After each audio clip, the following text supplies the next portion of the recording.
Doctor Maddali Usha Gayatri గారు రచించిన రచన apartment. అమ్మ అమ్మ అంటూ చిన్నారి శ్వేత మూలుగుతోంది. పాప ఒంటి మీద చేయి వేసి ఉలిక్కి పడింది స్నేహ. ఒళ్ళు కాలుతోంది. అమ్మో ఎంత వేడిగా ఉందో. టైం చూసింది. రాత్రి 2. ఇంత రాత్రివేళ ఎక్కడికెళ్ళాలి? ఎలా వెళ్ళాలి? ఎవరు నాకు తోడు? ఒక్కసారిగా స్నేహకు దుఃఖం ముంచుకొచ్చింది. ఏడిస్తే పాప మరీ బెంగపడుతుందనుకుని తను తాను సంభాళించుకుంది. లేచి పక్కనే షెల్ఫ్లో ఉన్న మందుల్లోంచి జ్వరం సిరప్ తీసి శ్వేతను లేపి కూర్చోపెట్టి నిదానంగా మందు తాగించింది. పాప అలాగే స్నేహ ఒళ్ళోనే ముడుచుకుని పడుకుంది. పక్కనే ఉన్న దుప్పటి తీసి కప్పి మెల్లగా జోకొట్టింది.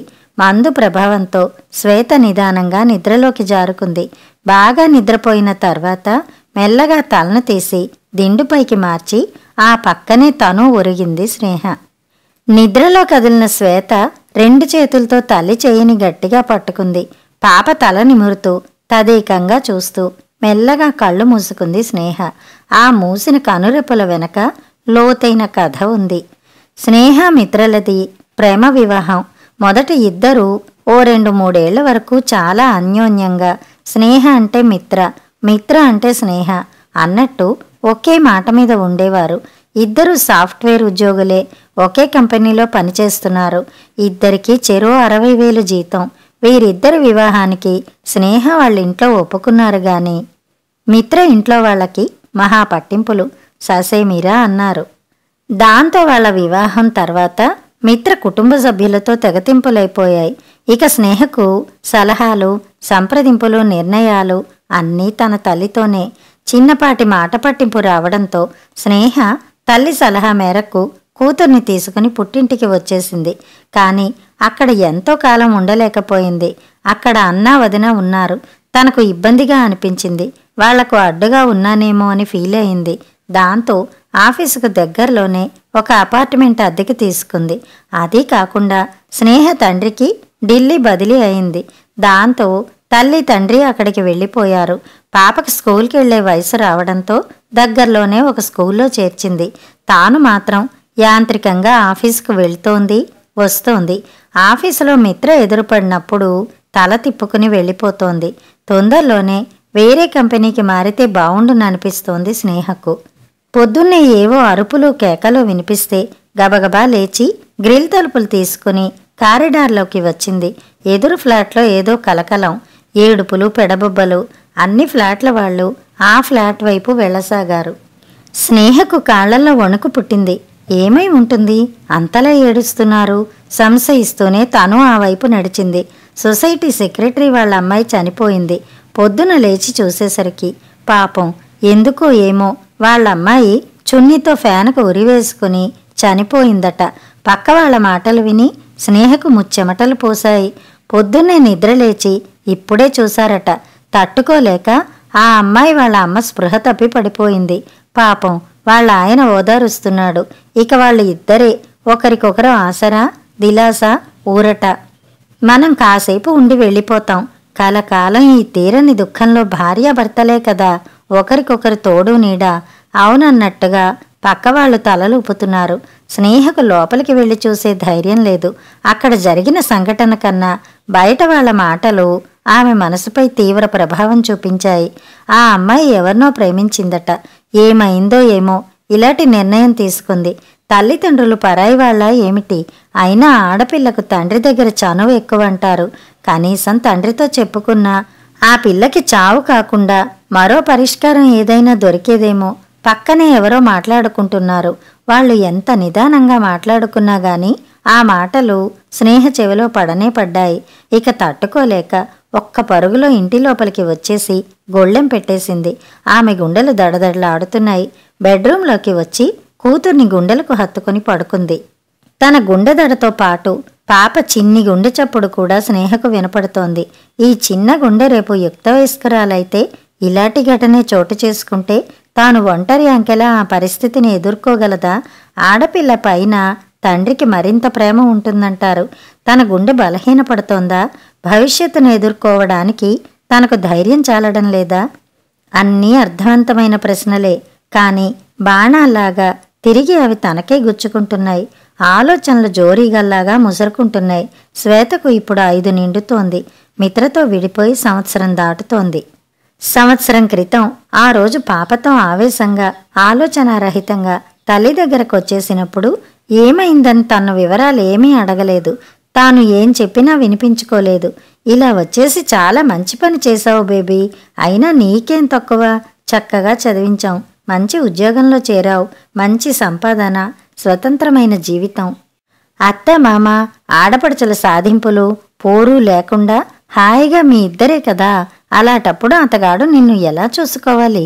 ఆ మాత్రం నీతో అనుకూలంగా ఉంటూ నీ మాట వినకపోతే ఎలా అని తల్లి ఆనాడు ఓదార్చిన తీరు మంచికో చెడ్డకో ఈ రోజుకి స్నేహకు తెలియలేదు. మిత్ర తన్ను కలవడానికి ప్రయత్నించినా కూడా తను అతడికి ఆ అవకాశం ఇవ్వలేదు. రాను రాను స్నేహకు ఈ లోకంలో తను ఒంటరి తల్లిగా జీవించగలనన్న నమ్మకం సన్నగిల్లుతోంది.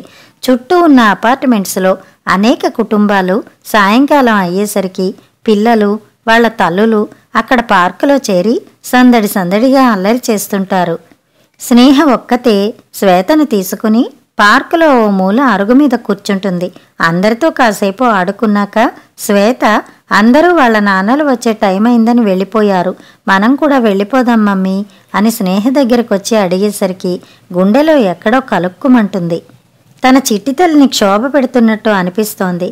పెద్దవాళ్ల పట్టింపుల వల్ల చిన్న ప్రాణాన్ని బాధ పెట్టడం ఇప్పుడు తనకు ఓ పెద్ద నేరంగా తోస్తోంది. బాల్యంలో శ్వేత ఏం కోల్పోతోందో అర్థమవుతోంది.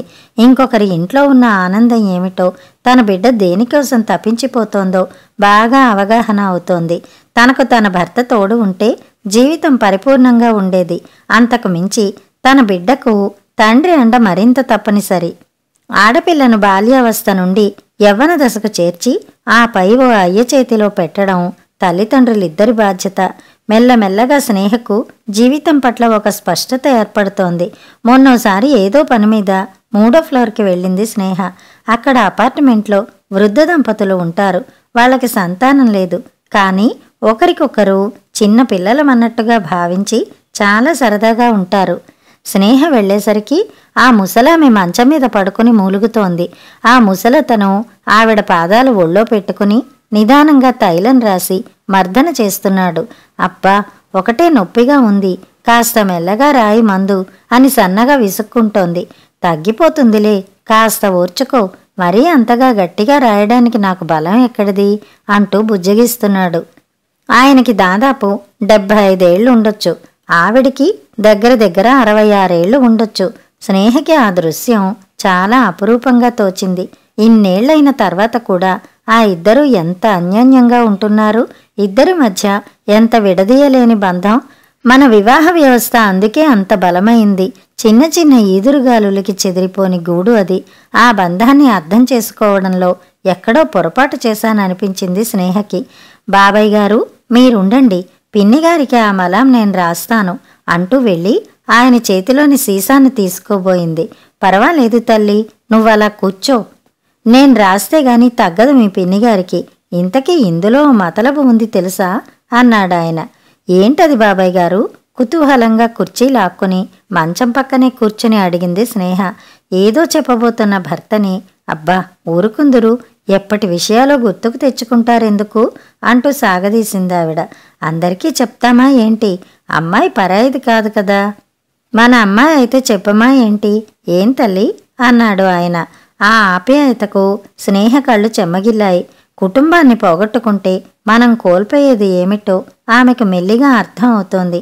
అంతలోనే సర్దుకుని, మీరు చెప్పండి బాబాయ్ గారు, పిన్నిగారి మాటలు పట్టించుకోకండి అంటూ రెట్టించింది. ఆయన భార్య వైపు ఓరగా చూస్తూ, ఏం లేదు తల్లి, మా పెళ్ళైన తర్వాత మనుగుడుపులకి మా అత్తగారింటికి వెళ్ళాను. సాయంకాలం నన్ను మా బావమరిది పొలం గట్లమ్మట తిప్పాడు. ఆ గట్టు మీద నడుస్తూ ఉంటే ఆ పక్కనే స్వేచ్ఛగా పాకుతూ వెడుతున్న పామును చూసి కంగారు పడి కాలు జారి పొలంలో పడ్డాను. పొలంలో పనిచేస్తున్న వాళ్ళు నన్నెత్తుకుని ఇంటికి మోసుకొచ్చారు. ఆ రోజే మా మొదటి రాత్రి. మీ పిన్ని ఒక చేత్తో పాల గ్లాసు, మరో చేత్తో జెండూ బాము పట్టుకుని విసవిసా వచ్చింది. నా చేతికి పాల గ్లాసు ఇచ్చినట్టే ఇచ్చి మొత్తం పాలు తనే తాగేసింది. అంత మధురమైన ఆ రాత్రి తెల్లవార్లు తన చేత్తో నాకు జెండుబాం రాయాల్సి వచ్చిందని అలిగి, ఎప్పటికైనా ఎన్నేళ్లకైనా మీతో నేను కూడా జెండుబాం రాయించుకుని తీరతానని శపథం పట్టింది. మొత్తానికి ఇదిగో ఇప్పుడిలా సాధించింది తల్లి. మురిపెంగా ఆవిడ్ని చూస్తూ ఆయన ఆనందంగా చెప్పిన తీరు స్నేహని సంభ్రమాశ్చర్యాల్లో ముంచెత్తింది. ఆవిడ మొహంలో ఆ ముది వయసులో కూడా ఓ సిగ్గుతెర. జ్ఞాపకాలు అంత మధురంగా ఉంటాయి కాబోలు. వయసుతో నిమిత్తం లేకుండా అడపా తడపా పలకరిస్తుంటే ఆ పలకరింపులు నిజంగా పులకరింతలే. స్నేహకు తను గడిపిన ఆ కాస్త దాంపత్య జీవితంలోనూ వెనక్కి తిరిగి చూసుకుంటే వగరు విక్కిరింపులే కాని వలపు గిలిగింతల్లేవు. పొద్దున లేచిన దగ్గర్నుంచి పరుగులే పరుగులు. ఆఫీసులో విపరీతమైన పని ఒత్తిడి. ఇల్లు చేరేసరికి మానసికంగా శారీరకంగా అలసట. ఎవరికి వారు ఆస్పిరిన్ వేసుకుని మంచానికి చెరోవైపు తిరిగి నిద్రలోకి జారుకోవడం. అంతకు మించిన కొసరి కొసరి మధుర జ్ఞాపకాలేమీ గుర్తుకు రావడం లేదు స్నేహకి. డబ్బు డబ్బు డబ్బు, అహం అహం అహం. చదువులో ఇద్దరూ సరిసమానమే, ఉద్యోగంలో ఇద్దరూ సమవుజ్జీలే, ఆదాయంలో ఏమాత్రం తీసిపోని జీతాలు. కానీ నిజ జీవితంలో మాత్రం ఎక్కడ లేని పోటీ. ఇద్దరిలో నేనెక్కువ అంటే నేనెక్కువ అనే ఈగో. నీ జీతం నా జీతం అంటూ విభజన. ఎవరి ఖర్చులు వాళ్లవే, ఎవరి ఆదాయం వాళ్లదే. ఇంటి పనుల విషయంలో మాత్రం నేనెందుకు చెయ్యాలి అంటూ పోటీ. అన్నిట్లో నీ నాలు ఉన్నప్పటికీ జీవితం గాని కాపురం గాని నీ నా కాదుగా. అది మన జీవితం, మన కాపురం, మన ఇల్లు, మన పిల్లలు. ఇది మాత్రం 100కి 100 పాళ్ళు నిజం. స్నేహకు ఒక్కొక్క పొర విడిపోతున్నట్టుగా అనిపిస్తోంది. అమ్మాయి, నువ్వు ఏమీ అనుకోనంటే పెద్దవాళ్ళం ఒక్క మాట నీకు చెప్తాం. స్నేహను పక్కన కూర్చోబెట్టుకుని అడిగారు పిన్నిగారు. సరేనన్నట్టు తల ఊపింది స్నేహ. ఆమె మనసు మెత్తబడుతోంది. చూడమ్మా, భార్యాభర్త వేరువేరు కాదమ్మా. వివాహ బంధం వాళ్ళిద్దరినీ ఒకటి చేస్తుంది.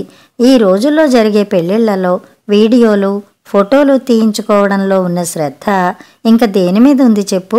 అన్ని లక్షలు కోట్లు ఖర్చు పెట్టి చేసుకునే పెళ్లిళ్లలో మైకులో గొంతు చించుకుని పురోహితుడు చదువుతున్న మంత్రాల్లోని అర్థం, వాటి పరమార్థం ఏమిటో కనీసం ఒక్క జంటైనా తెలుసుకుంటోందా? పెళ్లిళ్ళు కూడా ఒక సినిమా షూటింగ్లా పెద్ద పెద్ద సెట్లు వేసి ఇంటిల్లి పాది షోకేసులో బొమ్మల్లాగా తయారై ఫోటోల్లో వీడియోల్లో అందం చెడకుండా కృత్రిమంగా నవ్వుతూ అసహజంగా కనిపిస్తున్నారు తప్ప ఆ వేదమంత్రాల విలువ తెలుసుకోవడానికి ప్రయత్నించటం లేదు. సంసారాన్ని చెడగొట్టుకోవడం ఎంతసేపు? చెడగొట్టేవాళ్లున్నా మన బుద్ధి ఏమైంది? నిన్ను సమర్థించిన వాళ్ళు చక్కగా సంసారం చేసుకుంటున్నారుగా. ఒక్కరోజైనా మీ అమ్మ మీ నాన్నగారు లేకుండా ఉందా?